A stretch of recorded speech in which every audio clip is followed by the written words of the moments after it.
ক্লাবের ভেতর মাতাল বিহান হাত থেকে জোর করে সিঁদুর পরিয়ে নেওয়ার চেষ্টা করেছিল মুনা। ঠিক সেই তখনই হঠাৎ করে মুনার সামনে হাজির হয়ে যায় কম্পাস। অন্যদিকে দেখা যায় বিহান ক্লাবের ভিতর বসে একের পর এক মদ খাচ্ছে। তখন মুনা বিহানের হাত থেকে ড্রিঙ্কের গ্লাসটা কেড়ে নিয়ে তাকে বলে, বিহান, আমি তোমাকে ভালোবাসি। তুমি কেন নিজেকে এভাবে কষ্ট দিচ্ছ?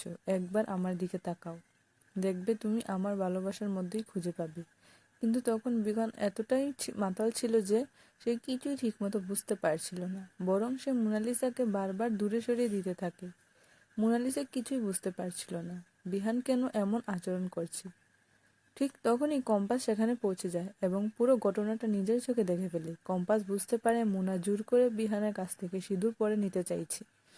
তাই কম্পাস সঙ্গে সঙ্গে এগিয়ে আসে এবং পুরো ঘটনাটা ভেস্তে দেয়। এতে মুনার সব পরিকল্পনা একেবারেই নষ্ট হয়ে যায়। তো বন্ধুরা, আজকের পর্বটি কেমন লাগলো? যদি ভালো লাগে থাকে তাহলে অবশ্যই একটি লাইক দাও এবং আমার চ্যানেলটিকে সাবস্ক্রাইব করে পাশে থাকো। ধন্যবাদ সবাইকে। দেখা হবে পরবর্তী পর্বে।